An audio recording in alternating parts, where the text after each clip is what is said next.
Hi all. ഇപ്പോൾ നമ്മൾ ഓട്ടോകാഡിലെ ടൂൾസിനെ കുറിച്ചാണ് പഠിച്ചുകൊണ്ടിരിക്കുന്നത്.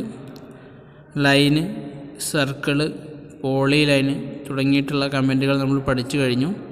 ഇനി നമ്മൾ ബാക്കിയുള്ള ടൂൾസിനെ കുറിച്ചാണ് ഈ വീഡിയോയിൽ ഡിസ്കസ് ചെയ്യാൻ പോകുന്നത്. അപ്പോൾ എല്ലാവർക്കും ഒന്നുകൂടി ഇന്നത്തെ വീഡിയോയിലേക്ക് സ്വാഗതം. അപ്പോൾ നമ്മളിന്ന് ഡിസ്കസ് ചെയ്യാൻ പോകുന്ന ഫസ്റ്റ് ആർക്കിനെ കുറിച്ചാണ്. അതിനുശേഷം നമ്മൾ റെക്റ്റാങ്കിൾ എന്നുള്ള ടൂളിനെ കുറിച്ചും എലിപ്സ് എന്ന ടൂളിനെ കുറിച്ചും പിന്നെ ഹാച്ച്, അതുപോലെ കൺസ്ട്രക്ഷൻ ലൈന്, റേ, ഇത്രയും പ്രോപ്പർട്ടീസിനാണ് നമ്മളിന്ന് ഡിസ്കസ് ചെയ്യാൻ പോകുന്നത്. നമുക്ക് വൺ ബൈ വൺ ആയിട്ട് നോക്കാം. അത് നമ്മൾ എലിപ്സിനെ കുറിച്ചാണ് പറയാൻ പോകുന്നത്. എലിപ്സ് എന്നുള്ള കമാൻഡിൽ 3 ഓപ്ഷൻസാണ് കാണുന്നത്: സെൻറ്റർ, ആക്സെൻറ്റ്, അതുപോലെ തന്നെ എലിപ്റ്റിക്കൽ ആർക്ക്. അപ്പോൾ നമുക്ക് സെൻറ്റർ പോയിൻറ്റും അതുപോലെ തന്നെ എലിപ്റ്റിക്കൽ അല്ലെങ്കിൽ എലിപ്സിൻ്റെ മേജർ ആക്സിസ് ലെങ്ത്തും മൈനർ ആക്സിസും ലെങ്ത്തും അറിയുന്ന സമയത്താണ് നമ്മൾ ഈ ഒരു ഓപ്ഷൻ ഉപയോഗിച്ചിട്ട് എലിപ്സ് വരയ്ക്കാറ്. ഇവിടെ നമ്മൾ സെൻറ്റർ പോയിൻറ്റ് മൗസ് ഉപയോഗിച്ച് ക്ലിക്ക് ചെയ്തതിന് ശേഷം ചോദിക്കുന്നത് specify end point of axis എന്നുള്ളതാണ്. അപ്പോൾ മേജർ ആക്സിസ് ആവാം, മൈനർ ആക്സിസ് ആവാം. അപ്പോൾ നമ്മൾ മേജർ ആക്സിസ് ആണെങ്കിൽ മേജർ ആക്സിസിൻ്റെ ലെങ്ത് എത്ര കൊടുക്കാം? പക്ഷേ നമ്മളൊരു 5 യൂണിറ്റ് കൊടുത്തു. പക്ഷേ എൻ്റർ അമർത്തുക. എൻ്റർ അമർത്തിയതിന് ശേഷം ചോദിക്കുന്ന നെക്സ്റ്റ് ഓപ്ഷൻ ആണെന്ത്? Specify distance to other axis. അതായത് മേജർ ആക്സിസ് ആണ് നമ്മളിപ്പോൾ സെലക്ട് ചെയ്തിട്ടുണ്ടെങ്കിൽ അടുത്ത ആക്സിസ് നമ്മൾ എന്ത് കൊടുക്കുക? മൈനർ ആക്സിസ് ആയിട്ട് സെലക്ട് ചെയ്യുക. നമ്മളിവിടെ മൈനർ ആക്സിസ് ലെങ്ത്ത് 2 യൂണിറ്റ് ആയിട്ടാണ് കൊടുക്കാൻ പോകുന്നത്. അപ്പോൾ 2 യൂണിറ്റ് എന്നുള്ളത് കമൻറ്റ് ബോക്സിൽ എൻ്റർ ചെയ്യുക. ശേഷം നമ്മൾ എന്ത് ചെയ്യുക? എൻ്റർ ബട്ടൺ ക്ലിക്ക് ചെയ്യാം. അപ്പോൾ നമ്മൾ 5 യൂണിറ്റ് മേജർ ആക്സിസും അതുപോലെ തന്നെ 2 യൂണിറ്റ് മൈനർ ആക്സിസുമായിട്ടുള്ള എലിപ്സാണ് ഇവിടെ വരച്ച് കഴിഞ്ഞത്. അപ്പോൾ ഇതാണ് ഏറ്റവും സിമ്പിളായിട്ട് എലിപ്സ് വരയ്ക്കാനുള്ള ഓപ്ഷൻ എന്ന് പറയുന്നത്. ഈ എലിപ്സിൽ വരുന്ന മറ്റൊരു ഓപ്ഷനെ കുറിച്ചാണ് നമ്മൾ ഡിസ്കസ് ചെയ്യാൻ പോകുന്നത്. That is axis end. അതായത് നമുക്ക് എലിപ്സിൻ്റെ മേജർ ആക്സിസും മൈനർ ആക്സിസും ലെങ്ത്ത് അറിയാം. ലെങ്ത്ത് അറിയാമെന്നുണ്ടെങ്കിൽ അവയുടെ എൻഡ് പോയിൻറ്റ്സ് ക്ലിക്ക് ചെയ്ത് നമ്മൾ വരയ്ക്കുന്നതിനെയാണ് നമ്മൾ എന്തൊരു ആക്സിസ് എൻഡ് മെത്തേഡ് എന്ന് പറയുന്നത്. മേജർ ആക്സിസിൻ്റെയും മൈനർ ആക്സിസിൻ്റെയും ലെങ്ത്ത് നമുക്ക് അറിയാമെന്നുണ്ടെങ്കിൽ അവയുടെ എൻഡ് പോയിൻറ്റ്സ് ഉപയോഗിച്ച് നമുക്ക് എന്ത് ചെയ്യാം? എലിപ്സ് വരയ്ക്കാം. അതിന് നമ്മൾ സഹായിക്കുന്ന ഓപ്ഷനാണെന്ത്? ആക്സിസ് എൻഡ് എന്ന് പറയുന്നത്. ഇനി അടുത്തൊരു ഓപ്ഷനാണെന്ത്? എലിപ്റ്റിക്കൽ ആർക്ക് എന്ന് പറയുന്നത്. എലിപ്റ്റിക്കൽ ആർക്ക് ഉപയോഗിച്ച് എങ്ങനെയാണ് എലിപ്സ് വരയ്ക്കുക എന്നുള്ളത് നമുക്ക് ഡിസ്കസ് ചെയ്യാം.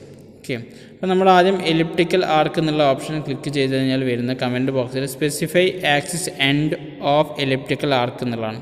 അപ്പോൾ നമ്മൾ എൻഡ് പോയിൻ്റ് എന്ത് ചെയ്യുക? ക്ലിക്ക് ചെയ്യുക. അതിനുശേഷം അതർ എൻഡ് പോയിൻ്റ് എന്ന് വിളിക്കും. അപ്പോൾ നമ്മൾ മേജർ ആക്സിസ് ആണെങ്കിൽ മേജർ ആക്സിൻ്റെ അതർ എൻഡ് പോയിൻ്റ് എന്ത് ചെയ്യുക? ചൂസ് ചെയ്യാം. ചൂസ് ചെയ്ത് കഴിഞ്ഞാൽ എന്ത് ചെയ്യാം? മൈനർ ആക്സിസ് ലെങ്ത് നമുക്ക് കൊടുത്തിട്ട് എലിപ്സ് എന്ത് ചെയ്യാം? കംപ്ലീറ്റ് ചെയ്യാം. ഇങ്ങനെ കംപ്ലീറ്റ് ചെയ്തതിന് ശേഷം ചോദിക്കുന്ന നെക്സ്റ്റ് ഇതാണ് സ്റ്റാർട്ട് ആംഗിൾ പറയും. അതായത് നമ്മൾ സ്റ്റാർട്ട് പോയിൻ്റ് ക്ലിക്ക് ചെയ്യാം. നമുക്ക് എവിടെ നിന്നാണോ എലിപ്റ്റിക്കൽ ആർക്കിൻ്റെ പോർഷൻ സ്റ്റാർട്ട് ചെയ്യേണ്ടത് ആ പോയിൻ്റ് നമ്മൾ സ്റ്റാർട്ട് പോയിൻ്റ് ആയിട്ട് കൊടുത്തതിന് ശേഷം നമുക്ക് എത്രത്തോളം ലെങ്ത്തിലാണ് ആർക്ക് വേണ്ടതെന്നുള്ളത് നമ്മൾ കൊടുക്കുക. അത്രയും ലെങ്ത്തിൽ നമുക്ക് മൗസ് ക്ലിക്ക് ചെയ്തതിന് ശേഷം എന്ത് ചെയ്യാം? ക്ലിക്ക് ചെയ്ത് കഴിഞ്ഞാൽ ആ എലിപ്റ്റിക്കൽ ആർക്ക് നമ്മൾ സ്റ്റാർട്ട് പോയിൻ്റ് മുതൽ ഇപ്പോൾ കൊടുത്തുള്ള എൻഡ് പോയിൻ്റ് വരെ എന്ത് ചെയ്യും? വന്നിട്ടുണ്ടാവും. അപ്പോൾ ആദ്യം ഒരു എലിപ്സ് വരച്ചതിന് ശേഷമാണ് നമ്മൾ എന്ത് ചെയ്യുന്നത്? റിക്വയർഡ് ലെങ്ത്തിൽ നമ്മൾ ആ ആർക്കിനെ റിക്വയർഡ് ലെങ്ത്തിൽ ആ എലിപ്സിനെ കട്ട് ചെയ്തിട്ടാണ് നമ്മൾ എന്ത് ചെയ്യുക? എലിപ്റ്റിക്കൽ ആർക്ക് എന്നുള്ള ഓപ്ഷൻ ഉപയോഗിച്ചിട്ട് എലിപ്സ് വരയ്ക്കാറ്. അപ്പോൾ ഇത്രയാണ് എലിപ്സിനെ കുറിച്ച് ഡിസ്കസ് ചെയ്യാനുള്ളത്. അപ്പോൾ എലിപ്സ് എന്താണെന്നുള്ളത് നിങ്ങൾക്ക് മനസ്സിലായിട്ടുണ്ടാവും. അപ്പോൾ എലിപ്സ് എന്നുള്ള ടൂൾ ഉപയോഗിച്ചിട്ട് വരുന്ന 3 സബ് ഓപ്ഷൻ നമ്മൾ ഡിസ്കസ് ചെയ്ത് കഴിഞ്ഞു. ഇനി നമുക്ക് ഓട്ടോകാഡിൽ വരുന്ന അടുത്തൊരു ടൂളിനെ കുറിച്ച് ഡിസ്കസ് ചെയ്യാം. റെക്റ്റാങ്കിൾ എന്നുള്ള ടൂൾ സെലക്ട് ചെയ്ത് കഴിഞ്ഞാൽ കമൻറ്റ് ബോക്സിൽ വരുന്ന ഫസ്റ്റ് കമൻറ്റാണ് സ്പെസിഫൈ ഫസ്റ്റ് കോർണർ പോയിൻറ്റ്. നമ്മൾ റെക്റ്റാങ്കിൾ വരയ്ക്കേണ്ട ഫസ്റ്റ് കോർണർ പോയിൻ്റ് എന്ത് ചെയ്യുക? ചൂസ് ചെയ്യാം. ചൂസ് ചെയ്തതിന് ശേഷം ചോദിക്കുന്ന നെക്സ്റ്റ് കമൻറ്റാണ് സ്പെസിഫൈ അതർ കോർണർ പോയിൻറ്റ്. അതായത് നമ്മൾ റെക്റ്റാങ്കിൾ വരയ്ക്കേണ്ട അതർ കോർണർ പോയിൻറ്റ് എന്ത് ചെയ്യുക? ചൂസ് ചെയ്യാം. ഇത് നമുക്ക് 2 രീതിയിൽ ചെയ്യാം. ഏരിയ അറിയാമെന്നുണ്ടെങ്കിലും ചെയ്യാം, ഡയമെൻഷൻ അറിയാമെന്നുണ്ടെങ്കിലും ചെയ്യാം. അപ്പോൾ നമ്മൾ ആദ്യം ഏരിയ മെത്തേഡാണ് പറയുന്നത്. അതിനുവേണ്ടി എന്ത് ചെയ്യുക? കമൻറ്റ് ബോക്സിൽ ടൈപ്പ് ചെയ്തതിന് ശേഷം എൻ്റർ ചെയ്യാം. അപ്പോൾ നമ്മൾ ഏരിയ ചോദിക്കും. അപ്പോൾ നമ്മൾ ഒരു ഏരിയ കൊടുക്കുക. നമ്മൾ 100 എന്ന് കൊടുത്തു, എൻ്റർ അമർത്തി. അങ്ങനെ കൊടുത്തതിന് ശേഷം ലെങ്ത്താണ് ആദ്യം ചോദിക്കുക. അപ്പോൾ നമ്മൾ 100 യൂണിറ്റ് ഏരിയ ഉള്ള റെക്റ്റാങ്കിളാണ് വരയ്ക്കാൻ പോകുന്നത്. അതിൻ്റെ ലെങ്ത്ത് എത്രയാണോ അതാണ് ആദ്യം ചോദിക്കുന്നത്. അപ്പോൾ നമ്മൾ ഇവിടെ 10 എന്നുള്ളത് കൊടുക്കുക ലെങ്ത്ത്. അതുപോലെ തന്നെ ലെങ്ത്ത് കൊടുത്ത് എൻ്റർ ചെയ്തതിന് ശേഷം വരുന്ന നെക്സ്റ്റ് കമൻറ്റാണ് എന്ത്? ബ്രെഡ്ത്ത് എന്ന് പറയുന്നത്. ബ്രെഡ്ത്ത് നമ്മൾ എത്ര കൊടുത്തു? 10 കൊടുത്തു. അപ്പോൾ നമുക്ക് 10 യൂണിറ്റ് ലെങ്ത്തിലുള്ള റെക്റ്റാങ്കിൾ അതുപോലെ 10 യൂണിറ്റ് ബ്രെഡ്ത്തുള്ള റെക്റ്റാങ്കിളും വരയ്ക്കാൻ പറ്റി. ഇതിൻ്റെ ഏരിയ എത്ര ആയിരിക്കും? 100 ആയിരിക്കും. അപ്പോൾ ഇങ്ങനെയാണ് ആ ഒരു ഓപ്ഷൻ ഉപയോഗിച്ച്, അതായത് ഏരിയ എന്നുള്ള ഓപ്ഷൻ ഉപയോഗിച്ച് നമ്മൾ റെക്റ്റാങ്കിൾ വരയ്ക്കുന്നത്. ഇനി നമുക്ക് അടുത്ത മെത്തേഡ്, അതായത് എന്ത് ചെയ്യാം? ഡയമെൻഷൻ മെത്തേഡ് ഒന്ന് ഡിസ്കസ് ചെയ്യാം. ഡയമെൻഷൻ മെത്തേഡ് എന്തായിരിക്കും? ലെങ്ത്തും ബ്രെഡ്ത്തും അറിയുന്ന സമയത്ത് നമ്മളത് മാനുവലായിട്ട് എൻ്റർ ചെയ്യാം. എത്രയാണോ ലെങ്ത്ത് എന്നുള്ളത് ആ ലെങ്ത്തും അതുപോലെ തന്നെ ബ്രെഡ്ത്ത് എത്രയാണോ ആ ബ്രെഡ്ത്തിൻ്റെ വാല്യൂ എന്ത് ചെയ്യുക, കമൻറ്റ് ബോക്സിൽ എൻ്റർ ചെയ്തതിനു ശേഷം നമ്മൾ വരയ്ക്കുന്നതിനാണ് നമ്മൾ എന്താ പറയുക, ഡയമെൻഷൻ മെത്തേഡ് എന്ന് പറയുന്നത്. ഈ രണ്ട് രീതിയിലാണ് നമ്മൾ മെയിനായിട്ട് AutoCADൽ റെക്റ്റാങ്കിൾസ് വരയ്ക്കുന്നത്. ഇതാണ് റെക്റ്റാങ്കിൾ ടൂളിനെ കുറിച്ച് പറയാനുള്ളത്. നെക്സ്റ്റ് ടൂളാണ് പോളിഗൺ. പോളിഗൺ എന്നുള്ള ടൂളിനെ കുറിച്ചാണ് പരിചയപ്പെടാൻ പോകുന്നത്. പോളിഗൺ എന്നുള്ള ടൂൾ എടുത്തതിന് ശേഷം താഴെ ചോദിക്കുന്ന പോളിഗൻ്റെ സൈഡിനെ കുറിച്ചാണ്. അപ്പോൾ എത്രയാണ് നമ്മളുടെ പോളിഗൻ്റെ സൈഡ് ഇത് കൊടുക്കുക. നമ്മൾ ഇവിടെ ഒരു പെൻറ്റഗണെ കുറിച്ചാണ് ഡിസ്കസ് ചെയ്യാൻ പോകുന്നത്. അപ്പോൾ നമ്മൾ സൈഡ് 5 എന്ന് കൊടുത്തു, ശേഷം എൻ്റർ അമർത്തി. എൻ്റർ അമർത്തിയതിനു ശേഷം ചോദിക്കുന്നതാണ് സ്പെസിഫൈ സെൻറ്റർ ഓഫ് പോളിഗൺ. പോളിഗണിൻ്റെ സെൻറ്റർ പോയിൻറ്റ് നമ്മൾ സർക്കിളിനെ ബേസ് ചെയ്തിട്ടാണ് പെൻറ്റഗൺ വരയ്ക്കുന്നത്. രണ്ട് രീതിയിൽ വരയ്ക്കാം, ഇൻസ്ക്രൈബ്ഡും അതുപോലെ തന്നെ സർക്കംസ്ക്രൈബ്ഡും. അപ്പോൾ നമുക്ക് ആദ്യം ഇൻസ്ക്രൈബ്ഡ് ഉപയോഗിച്ചിട്ട് എങ്ങനെയാണ് പെൻറ്റഗൺ വരയ്ക്കുക എന്നുള്ളത് ഡിസ്കസ് ചെയ്യാം. നമ്മൾ ഇൻസ്ക്രൈബ്ഡ് എന്നുള്ള ഓപ്ഷൻ ക്ലിക്ക് ചെയ്യാം. ശേഷം നമ്മളോട് ചോദിക്കുന്നതാണ് നമ്മളുടെ സർക്കിളിൻ്റെ റേഡിയസ്. അപ്പോൾ നമ്മൾ സർക്കിളിൻ്റെ റേഡിയസ് 5 എന്ന് കൊടുത്ത് എൻ്റർ അമർത്തി. ഈ ഒരു മെത്തേഡ് നമ്മൾ എന്ത് ചെയ്യുക, സർക്കംസ്ക്രൈബ്ഡ് പെൻറ്റഗണിന് വേണ്ടി യൂസ് ചെയ്യണം. അപ്പോൾ നമ്മൾ ആദ്യം എന്ത് ചെയ്യുക, പോളിഗൺ സെലക്ട് ചെയ്യുക. ശേഷം നമ്മൾ എന്ത് ചെയ്യുക, സൈഡ്സ് 5 കൊടുക്കുക. 5 കൊടുത്തതിന് ശേഷം എന്ത് ചെയ്യുക, എൻ്റർ അമർത്തുക. ശേഷം സെൻറ്റർ പോയിൻറ്റ് ചൂസ് ചെയ്യാം. സെൻറ്റർ പോയിൻറ്റ് ചൂസ് ചെയ്തതിന് ശേഷം സർക്കംസ്ക്രൈബ്ഡ് എന്നുള്ള ഓപ്ഷൻ ക്ലിക്ക് ചെയ്യാം. എന്നിട്ട് റേഡിയസിൻ്റെ വാല്യൂ നമ്മൾ നേരത്തെ കൊടുത്ത 5 എന്ന് തന്നെ കൊടുക്കാം. 5 എന്ന് കൊടുത്ത് നമ്മൾ എൻ്റർ ചെയ്യാം. അപ്പോൾ എന്താ കാണാൻ സാധിക്കുന്നത്, സർക്കംസ്ക്രൈബ്ഡ് ഉപയോഗിച്ച് വരച്ച പെൻറ്റഗണും അതുപോലെ തന്നെ ഇൻസ്ക്രൈബ്ഡ് വരച്ച പെൻറ്റഗണും തമ്മിൽ വലിപ്പത്തിൽ വ്യത്യാസമുണ്ട് അല്ലേ. ഈ വലിപ്പത്തിൽ വ്യത്യാസം വരാൻ കാരണം നമ്മളുടെ ഇൻസ്ക്രൈബ്ഡ് പെൻറ്റഗണിൽ സെൻറ്റർ പോയിൻറ്റിൽ നിന്ന് പെൻറ്റഗണിൻ്റെ പെൻറ്റഗണിൻ്റെ കോർണറിലോട്ടുള്ള ഡിസ്റ്റൻസ് ആണ് 5 എന്ന് പറയുന്നത്. ഓക്കെ, സെൻറ്റർ പോയിൻറ്റിൽ നിന്ന് പെൻറ്റഗണിൻ്റെ കോർണർ പോയിന്റ്. എന്നാൽ സർക്കംസ്ക്രൈബ്ഡിൽ എന്താ സംഭവിക്കുന്നത് വെച്ച് കഴിഞ്ഞാൽ നമ്മളുടെ പെൻറ്റഗണിൻ്റെ സെൻറ്റർ പോയിൻറ്റിൽ നിന്ന് ഒരു വശത്തിൻ്റെ മിഡ് പോയിൻറ്റുള്ള ഡിസ്റ്റൻസാണ് റേഡിയസ് എന്ന് പറയുന്നത്. അപ്പോൾ ഇങ്ങനെ നോക്കുന്ന സമയത്ത് ഈ വാല്യൂ ആയിരിക്കും കൂടുതൽ. അതുകൊണ്ടാണ് സർക്കംസ്ക്രൈബ്ഡ് പോളിഗൺ വലിയ പോളിഗണായിട്ടും ഇൻസ്ക്രൈബ്ഡ് പോളിഗൺ ചെറിയ പോളിഗണായിട്ടും കാണാൻ സാധിക്കുന്നത്. എത്രയാണ് പോളിഗണിനെ കുറിച്ച് പറയാനുള്ളത്. നമുക്ക് പോളിഗൺ എത്ര വശങ്ങളാണെന്നുള്ളത് തീരുമാനിച്ചതിന് ശേഷം നമുക്ക് എന്ത് ചെയ്യാം, ഈ ഒരു മെത്തേഡ് ഉപയോഗിച്ചിട്ട് പോളിഗൺ വരയ്ക്കാം. ഓക്കെ, ഇനി നമ്മൾ നെക്സ്റ്റ് ഒരു കമൻ്റാണ് construction line. Construction line option click ചെയ്ത് കഴിഞ്ഞാൽ താഴെ എക്സ് ലൈൻ സ്പെസിഫൈ പോയിൻറ്റ്, അതിൻ്റെ തന്നെ ബ്രാക്കറ്റിൽ horizontal vertical angular bisect offset. അപ്പോൾ അതായത് ഒരു പെർട്ടിക്കുലർ പോയിൻറ്റ് നമ്മൾ ചൂസ് ചെയ്യണം. ചൂസ് ചെയ്തതിന് ശേഷം ചോദിക്കുന്നതാണ് ഹൊറിസോണ്ടലാണോ വെർട്ടിക്കലാണോ നമ്മൾ തീരുമാനിക്കുന്നത്. അപ്പോൾ നമ്മൾ ഹൊറിസോണ്ടൽ ടൈപ്പ് ചെയ്ത് കഴിഞ്ഞാൽ പിന്നെ നമ്മൾ വരയ്ക്കുന്ന കൺസ്ട്രക്ഷൻ ലൈൻസൊക്കെ എന്തായിരിക്കും, ഹൊറിസോണ്ടൽ ഡയറക്ഷനിലായിരിക്കും. അതായത് എക്സ് ആക്സിസിന് പാരലായിട്ടായിരിക്കും വരയ്ക്കുന്നുണ്ടാവുക. ഓക്കെ, അപ്പോൾ നമ്മളൊരു എക്സാമ്പിളാണ് കാണിച്ചിട്ടുള്ളത്. ഈ കൺസ്ട്രക്ഷൻ ലൈൻ നമ്മൾ എപ്പോഴാണ് ഉപയോഗിക്കേണ്ടി വരിക, നമുക്ക് റെഫറൻസ് പോയിൻറ്റുകൾ ആവശ്യമായിട്ട് വരും അല്ലേ. ഡ്രോയിങ്സിൽ ഒരു പോയിന്റിൽ നിന്ന് മറ്റൊരു പോയിൻറ്റിലേക്കുള്ള ഡിസ്റ്റൻസൊക്കെ നമുക്ക് മാർക്ക് ചെയ്യേണ്ടി വരും. നമ്മൾ അതിൻ്റെ റെഫറൻസ് ആയിട്ടാണ് കൺസ്ട്രക്ഷൻ ലൈൻസ് ഉപയോഗിച്ചിട്ട് കാണിക്കാറ്. അപ്പോൾ ഇത്തരത്തിൽ നമ്മൾ ഹൊറിസോണ്ടൽ ഓപ്ഷൻ ഉപയോഗിച്ച് വരയ്ക്കുന്ന കൺസ്ട്രക്ഷൻ ലൈൻ ആണ് ഇപ്പോൾ കാണാൻ സാധിക്കുന്നത്. ഇനി നമ്മൾ ഇതേ ഓപ്ഷൻ, അതായത് കൺസ്ട്രക്ഷൻ ലൈൻ എന്നുള്ള കമൻറ്റ് ഓൺ ചെയ്ത് കഴിഞ്ഞാൽ നമുക്ക് വെർട്ടിക്കലായിട്ട് എന്ത് ചെയ്യാം, കൺസ്ട്രക്ഷൻ ലൈൻസ് വരയ്ക്കാം. കൺസ്ട്രക്ഷൻ ലൈനിൻ്റെ മറ്റൊരു പ്രത്യേകത പറഞ്ഞാൽ ഇൻഫിനിറ്റി ലെങ്ത്താണ്. അതായത് എൻ പോയിൻറ്റും അതുപോലെ തന്നെ അതിൻ്റെ സ്റ്റാർട്ട് പോയിൻറ്റും നമുക്ക് കാണാൻ സാധിക്കില്ല. ഇൻഫിനൈറ്റ് ലെങ്ത്തിലുള്ള ലൈൻസിനാണ് നമ്മൾ കൺസ്ട്രക്ഷൻ ലൈൻ എന്ന് പറയുക. അപ്പോൾ അതുകൊണ്ട് തന്നെ നമുക്ക് എന്ത് ചെയ്യാം, ഇൻഫൈനൈറ്റ് ലെങ്ത്തിൽ നമുക്ക് റെഫറൻസ് ലൈനിലൂടെ വരയ്ക്കാൻ സാധിക്കുന്നു. ഇനി നമ്മൾ കൺസ്ട്രക്ഷൻ ലൈനിൽ വരുന്ന വെർട്ടിക്കൽ ഓപ്ഷനെ കുറിച്ചാണ് ഡിസ്കസ് ചെയ്യാൻ പോകുന്നത്. അപ്പോൾ കൺസ്ട്രക്ഷൻ ലൈൻ എന്നുള്ള കമൻറ്റ് എടുത്തു കഴിഞ്ഞാൽ വെർട്ടിക്കൽ വി എന്ന് ടൈപ്പ് ചെയ്തതിന് ശേഷം എൻ്റർ എടുത്തു കഴിഞ്ഞാൽ നമുക്ക് വെർട്ടിക്കലായിട്ട് എന്ത് ചെയ്യാം, നിരവധി കൺസ്ട്രക്ഷൻ ലൈൻസ് വരയ്ക്കാം. അപ്പോൾ നമുക്കിതൊക്കെ റെഫറൻസ് ആയിട്ട് ഉപയോഗിക്കാൻ പറ്റാവുന്നതാണ്. ഓക്കെ, ഇനി ഞാൻ അതിൽ വരുന്നൊരു മറ്റൊരു ഓപ്ഷനാണ് ആംഗിൾ എന്ന് പറയുന്നത്. അതായത് ഒരു പെർട്ടിക്കുലർ ആംഗിളിൽ നമുക്ക് എന്ത് ചെയ്യാം, കൺസ്ട്രക്ഷൻ ലൈൻ വരയ്ക്കാം. അതിനുവേണ്ടി നമ്മൾ സ്റ്റാർട്ട് പോയിൻറ്റും അതുപോലെ തന്നെ ആംഗിളിൻ്റെ എൻഡ് പോയിൻ്റാണ് നമ്മൾ കാണിക്കേണ്ടത്. അപ്പോൾ ഇവിടെ സ്റ്റാർട്ട് പോയിൻറ്റ് എൻഡ് പോയിൻറ്റ് കൊടുത്തു കഴിഞ്ഞാൽ നമുക്ക് എവിടെയാണോ ഈ ഒരു ആംഗിളിൽ ലൈൻ വരയ്ക്കേണ്ടത് ആ ഒരു പോയിൻറ്റ് നമ്മൾ ചൂസ് ചെയ്ത് കഴിഞ്ഞാൽ നമുക്ക് എന്ത് ചെയ്യാം, ആ ഒരു പോയിൻറ്റിലൂടെ പെർട്ടിക്കുലർ ആംഗിളിൽ നമുക്ക് എന്ത് ചെയ്യാം, കൺസ്ട്രക്ഷൻ ലൈന് വരയ്ക്കാം. അപ്പോൾ ഇതാണ് ആംഗിൾ എന്നുള്ള ഓപ്ഷൻ. അടുത്തൊരു ഓപ്ഷനാണ് ബൈസെറ്റ് എന്ന് പറയുന്നത്. അതായത് രണ്ട് കൺസ്ട്രക്ഷൻ ലൈനിൻ്റെ ഇടയിലൂടെ ബൈസെറ്റ് ചെയ്തിട്ട് ഈക്വലായിട്ട് വരയ്ക്കാൻ വേണ്ടി നമ്മൾ സഹായിക്കുന്നതാണ് ബൈസെറ്റ് എന്നുള്ള ഓപ്ഷൻ. അപ്പോൾ ബി എന്ന് എൻ്റർ ചെയ്തതിന് ശേഷം നമ്മൾ ഏത് ലൈനെയാണോ ഡിവൈഡ് ചെയ്യേണ്ടത്, അതായത് നമ്മളിപ്പോൾ ഈ ഒരു ഹൊറിസോണ്ടൽ ലൈനും ഈ ഒരു വെർട്ടിക്കൽ ലൈനും ചൂസ് ചെയ്തു. അതിന് ഇടയിലൂടെ എന്ത് ചെയ്തു, ഇവയെ രണ്ടെയും ബൈസെറ്റ് ചെയ്തിട്ടുള്ള കൺസ്ട്രക്ഷൻ ലൈൻ വരച്ചു. അപ്പോൾ ഇതാണ് ബൈസെറ്റ് ചെയ്തിട്ടുള്ള കൺസ്ട്രക്ഷൻ ലൈൻ. അപ്പോൾ ഇങ്ങനെ രണ്ട് ലൈൻസിനെ ഈക്വലായിട്ട് ഡിവൈഡ് ചെയ്യാൻ വേണ്ടി നമ്മൾ ഉപയോഗിക്കുന്ന ഓപ്ഷനാണ് എന്ത്, ബൈസെറ്റ് എന്നുള്ള ഓപ്ഷൻ.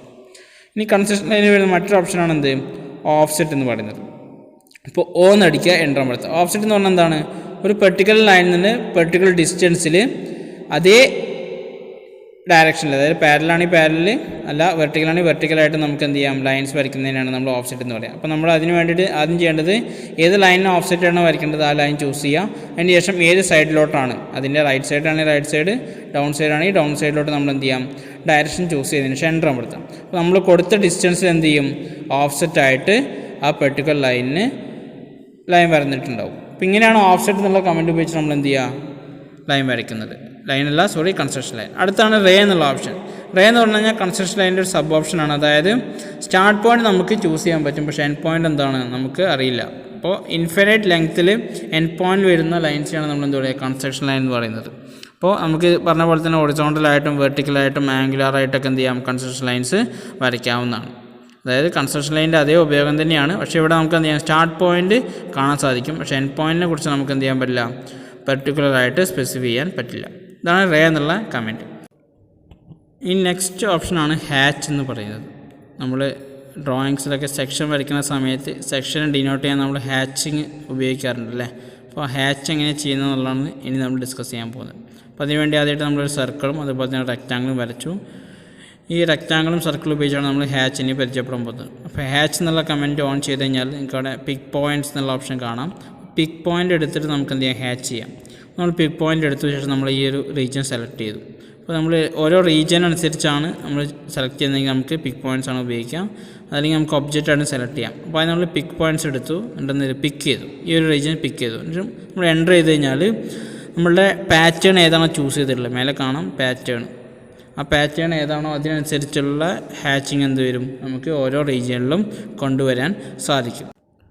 നമ്മൾ ഈ ചൂസ് ചെയ്തിട്ടുള്ള പാറ്റേൺ നമുക്ക് ഇവിടെ ചേഞ്ച് ചെയ്യാം കേട്ടോ. ഇവിടെ നിരവധി പാറ്റേൺസ് ഉണ്ട്. അപ്പോൾ നമുക്ക് ഇഷ്ടമുള്ള പാറ്റേൺ എന്ത് ചെയ്യാം, ഇവിടുന്ന് ചൂസ് ചെയ്തിട്ട് പാറ്റേൺ നമുക്ക് എന്ത് ചെയ്യാം, മാറ്റാവുന്നതാണ്. അപ്പോൾ നമ്മൾ പിക്ക് പോയിൻറ്റ്സിനെ കുറിച്ചാണ് പറഞ്ഞത്. ഇനി നമുക്ക് ഒബ്ജക്റ്റായിട്ടും വേണം എന്ത് ചെയ്യാം, സെലക്ട് ചെയ്യാം. അപ്പോൾ നമ്മൾ ഒബ്ജക്റ്റ് എന്നുള്ള ഓപ്ഷൻ സെലക്ട് ചെയ്യാൻ സെലക്ട് എന്നുള്ള ഓപ്ഷൻ എടുത്തിട്ട് നമ്മുടെ റെക്റ്റാങ്കിൾ സെലക്ട് ചെയ്ത് കഴിഞ്ഞാൽ നമുക്ക് എന്ത് ചെയ്യാം, റെക്റ്റാങ്കിൾ മൊത്തമായിട്ട് എന്ത് ചെയ്യാം, ഹാച്ച് ചെയ്യാം. അതല്ലെങ്കിൽ സർക്കിൾ മൊത്തമായിട്ട് നമുക്ക് എന്ത് ചെയ്യാം, ഹാച്ച് ചെയ്യാം.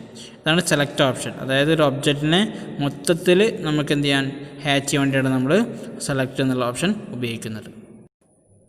ഇനി നമുക്ക് പാറ്റേൺ മാറ്റിയിട്ട് സോളിഡ് ഒബ്ജക്റ്റായിട്ട് എന്ത് ചെയ്യാം, ഹാച്ച് ചെയ്യാം. അതിനിവിടെ സോളിഡ് എന്നുള്ള ഓപ്ഷൻ ക്ലിക്ക് ചെയ്താൽ മതി.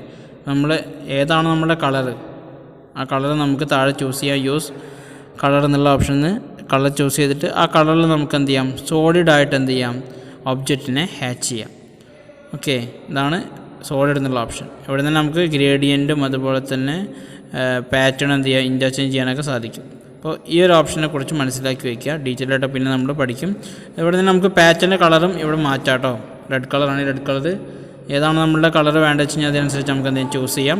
ഇത് ബാക്ക്ഗ്രൗണ്ടായിട്ട് നമുക്ക് എന്തെങ്കിലും കളർ ചൂസ് ചെയ്യാം. താഴെ കാണുന്ന ഗെയിൻ എന്ന് പറയുന്നത് എന്താണ്, ബാക്ക്ഗ്രൗണ്ട് കളറായിട്ട് മാറ്റാനാണ്. അപ്പോൾ ബാക്ക്ഗ്രൗണ്ടും അതുപോലെ തന്നെ ഹാച്ചിങ്ങിൻ്റെ കളർ നമുക്ക് എന്ത് ചെയ്യാം, ഇവിടുന്ന് മാറ്റിയെടുക്കാൻ സാധിക്കുന്നതാണ്. സ്കെയിൽ പാറ്റേണിൻ്റെ ഹാച്ച് പാറ്റേണിൻ്റെ സ്കെയിൽ എന്ത് ചെയ്യാം, കൂട്ടണമെന്നുണ്ടെങ്കിൽ ആ വാല്യൂടെ കൊടുത്തു കഴിഞ്ഞാൽ കണ്ടോ സ്കെയിൽ കൂടുതലായിട്ട് കാണാൻ സാധിക്കും. അതുപോലെ തന്നെ ട്രാൻസ്പാരൻസി ഉണ്ട്, അതായത് വിസിബിലിറ്റി കൂട്ടാണ്. അതുപോലെ തന്നെ ആംഗിൾ, അതായത് നമുക്ക് 90 ഡിഗ്രി അതുപോലെ 180 ഡിഗ്രിയൊക്കെ ആംഗിൾ കൊടുത്തിട്ട് നമ്മുടെ ഡയറക്ഷൻ എന്ത് ചെയ്യാം, ഹാച്ചിങ്ങിൻ്റെ ഡയറക്ഷൻ നമുക്ക് ഇവിടെ ചേഞ്ച് ചെയ്യാൻ സാധിക്കും. ഇതിനുള്ള ഓപ്ഷൻസ് ഇവിടെ അവൈലബിൾ ആണ്. നമ്മളിവിടെ ട്രാൻസ്പാരൻസിയും അതുപോലെ തന്നെ ആംഗിളും ചേഞ്ച് ചെയ്യുന്നത് എങ്ങനെയാണെന്നുള്ള ജസ്റ്റ് കാണിക്കുകയാണ്. ട്രാൻസ്പാരൻസി നമ്മൾ കുറയ്ക്കുമ്പോൾ നമുക്ക് എന്ത് ചെയ്യാം, നല്ല രീതിയിൽ കാണാൻ. അതുപോലെ തന്നെ ആംഗിൾ മാറ്റുന്നതനുസരിച്ച് അവിടെ നമ്മളുടെ ഡയറക്ഷൻസ്, ഹാച്ചിങ്ങിൻ്റെ ഡയറക്ഷൻസ് മാറുന്നത് നിങ്ങൾക്ക് കാണാൻ സാധിക്കും. അതുപോലെ തന്നെ സ്കെയിൽ എന്നുള്ള ഓപ്ഷൻ. ഓക്കെ, ഇത്രയും ഓപ്ഷൻസ് നിങ്ങൾക്ക് ജസ്റ്റ് ഒന്ന് പരിചയപ്പെടുത്തുകയാണ്. നമ്മൾ ഡീറ്റെയിൽ ആയിട്ട് പിന്നെ പഠിക്കും. ഓക്കെ, നിങ്ങൾക്ക് ഹാച്ചിൽ വരുന്ന മറ്റൊരു പ്രധാനപ്പെട്ട ടൂളാണ് അസോസിയേറ്റീവും അതുപോലെ തന്നെ മാച്ച് പ്രോപ്പർട്ടിയും. അപ്പോൾ ഇത് രണ്ടും കൂടി നമുക്ക് ഡിസ്കസ് ചെയ്യാം. അപ്പോൾ നമ്മളിനി ഈ സർക്കിളിനെ ഹാച്ച് ചെയ്യണം. ഇവിടെ നമ്മളൊരു പാറ്റേൺ ചൂസ് ചെയ്ത ശേഷം നമ്മൾ എന്ത് ഹാച്ച് ചെയ്തു. ഹാച്ച് ചെയ്തതിന് ശേഷം ഈ സർക്കിളിനെ നമ്മൾ അസോസിയേറ്റീവായിട്ട് വെക്കുകയാണ്. അതുപോലെ തന്നെ നമ്മൾ എന്ത് ചെയ്യാണ്, ഒരു കളർ ഉപയോഗിച്ചിട്ട് അതിനെ കാണിക്കണം. ഇപ്പോൾ റെഡ് കളറായിട്ട് നമ്മളവിടെ കാണിച്ചിട്ടുണ്ട്. അത് നമ്മൾ അസോസിയേറ്റീവായിട്ട് വെച്ചു. ഇനി നമ്മൾ ഈ താഴെ കാണുന്ന റെക്റ്റാങ്കിൾ എന്ത് ചെയ്യാണ്, ഇതുപോലെ ചെയ്യാൻ പോവുകയാണ്. അപ്പോൾ റെക്റ്റാങ്കിൾ നമ്മൾ ഇതുപോലെ ഹാച്ച് ചെയ്യുന്ന സമയത്ത് നമുക്ക് എന്ത് ചെയ്യാം, കളർ ഉപയോഗിച്ച് തന്നെ ചെയ്യാം, കളർ ഉപയോഗിക്കാതെ നമുക്ക് ചെയ്യാം. അപ്പോൾ നമ്മൾ ഈ ഒരു പാറ്റേൺ എന്താണോ ആ ഒരു പാറ്റേൺ നമ്മൾ എന്ത് ചെയ്യും, റെക്റ്റാങ്കിളിലും കൊണ്ടുവന്നു. റെഡ് കളറും കൂടെ പാറ്റേൺ കാണാൻ സാധിക്കും. ഇനി നമ്മൾ ഈ റെക്റ്റാങ്കിൾ എന്ത് ചെയ്തു, നോൺ അസോസിയേറ്റീവ് ആയിട്ടാണ് വെച്ചത്. റെക്റ്റാങ്കിളിന് അസോസിയേറ്റീവും അതുപോലെ തന്നെ റെക്റ്റാങ്കിളിന് നോൺ അസോസിയേറ്റീവും സർക്കിളിന് അസോസിയേറ്റീവ് ആയിട്ടും. ഇനി നമ്മൾ ഈ ഒരു സർക്കിളിനെ ചൂസ് ചെയ്തിട്ട് ഇതിനെ എൻലാർജ് ചെയ്യണം. നമ്മൾ എൻലാർജ് ചെയ്യുന്ന സമയത്ത് നിങ്ങൾക്ക് കാണാൻ സാധിക്കും പാറ്റേൺ എന്താണ് ഇതിൻ്റെ കൂടെ കംപ്ലീറ്റ് ആയിട്ട് വരുന്നുണ്ടല്ലേ. നമ്മൾ നോൺ അസോസിയേറ്റഡ് വെച്ചിട്ടുള്ള ഈ റെക്റ്റാങ്കിളിനെ എൻലാർജ് ചെയ്യുന്ന സമയത്ത് എന്താണ്, എൻലാർജ് ചെയ്യുന്ന സമയത്ത് നമ്മളുടെ പാറ്റേൺ എന്ത് വരുന്നില്ല, റെക്റ്റാങ്കിൾ ഇൻക്രീസ് ചെയ്യുന്നതിനൊപ്പം പാറ്റേൺ എന്ത് ചെയ്യുന്നില്ല, അതിൻ്റെ ഒപ്പം ഫില്ലായിട്ട് വരുന്നില്ല. അപ്പോൾ ഇതാണ് അസോസിയേറ്റീവ് നോൺ അസോസിയേറ്റീവ് തമ്മിലുള്ള വ്യത്യാസം. അതായത് അസോസിയേറ്റീവ് ആയിട്ട് വെച്ച് കഴിഞ്ഞാൽ നമ്മൾ ചെയ്യുന്ന കാര്യങ്ങളൊക്കെ എന്ത് ചെയ്യുന്നു, പാറ്റേണും അതിനനുസരിച്ച് വരും. നോൺ അസോസിയേറ്റീവ് ആണെങ്കിൽ നമ്മൾ ചെയ്യുന്ന മാറ്റങ്ങളൊന്നും എന്ത് ചെയ്യുന്നില്ല, ഒബ്ജക്റ്റിൻ്റെ ഒപ്പം ചേഞ്ച് ചെയ്യുന്നില്ല.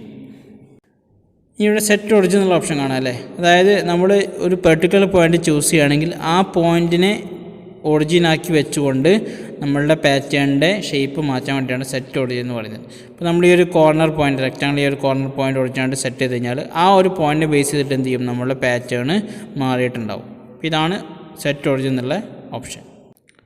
ഇനി അടുത്താണ് മാച്ച് പ്രോപ്പർട്ടി.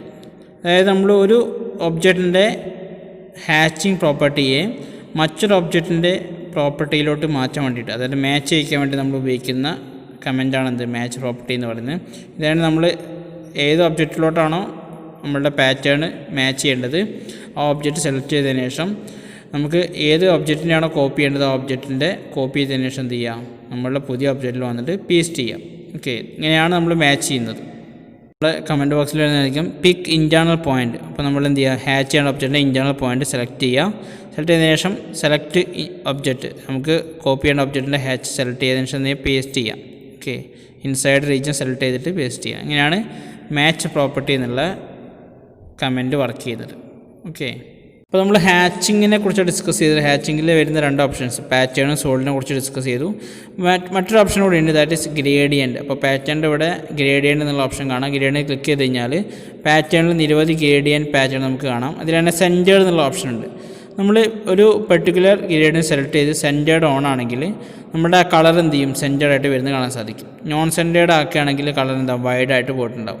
അപ്പോൾ നമ്മൾ ആ ഗ്രേഡിയൻറ്റിൽ തന്നെ ഒരു സെൻറ്റേർഡ് ഓപ്ഷൻ കൊണ്ടുവരാൻ വേണ്ടിയിട്ടുള്ള ഓപ്ഷനാണ് സെൻറ്റേർഡ് എന്നുള്ള ഓപ്ഷൻ. അതായത് കളേഴ്സിനെ സെൻറ്റർ ആക്കിയിട്ട് മാറ്റാം. അപ്പോൾ ഈ ഒരു ഓപ്ഷൻ വെച്ച് നിങ്ങൾക്ക് മനസ്സിലാവും, അല്ലെങ്കിൽ ഈ ഒരു പാറ്റേൺ വെച്ച് പറയുമ്പോൾ എളുപ്പമാവും. കണ്ടോ, നോൺ സെൻറ്റേർഡ് ആണെങ്കിൽ ഒരു സൈഡിലോട്ട് മാറുന്നുണ്ടല്ലേ നമ്മൾ യെല്ലോ കളർ. സെൻറ്ററായിട്ട് മാറ്റുകയാണെങ്കിൽ എന്തായിരിക്കും, കറക്റ്റ് സെൻറ്ററിലായിട്ട് തന്നെ അത് വന്നിട്ടും ഉണ്ടാവും. ഓക്കെ, ഇതാണ് സെൻറ്റർ ഗ്രേഡിയൻറ്റിൽ വരുന്ന സെൻറ്റർ എന്നുള്ള അല്ലെങ്കിൽ സെൻറ്റേർഡ് എന്നുള്ള ഓപ്ഷൻ. ഓക്കെ, അപ്പോൾ ഇത്രയാണ് നമുക്ക് ഹാച്ചിനെ കുറിച്ച് പറയാനുള്ളത്.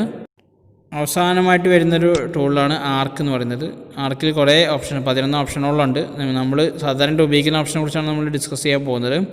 3 പോയിൻ്റ് ഓപ്ഷൻ നമുക്ക് ആദ്യം ഡിസ്കസ് ചെയ്യാം. അതായത് ഒരു ആർക്കിൻ്റെ 3 പോയിൻറ്റ്സ്, സ്റ്റാർട്ട് പോയിൻറ്റ്, അതുപോലെ തന്നെ മിഡ് പോയിൻറ്റ് അല്ലെങ്കിൽ എൻഡ് പോയിൻറ്റ്, ഈ 3 പോയിൻറ്റ്സ് അറിയാമെന്നുണ്ടെങ്കിൽ 3 പോയിൻറ്റ്സ് പിക്ക് ചെയ്ത് നമ്മൾ ആർക്ക് വരയ്ക്കുന്നതിനാണ് 3 പോയിൻ്റ് ആർക്ക് എന്ന് പറയുന്നത്.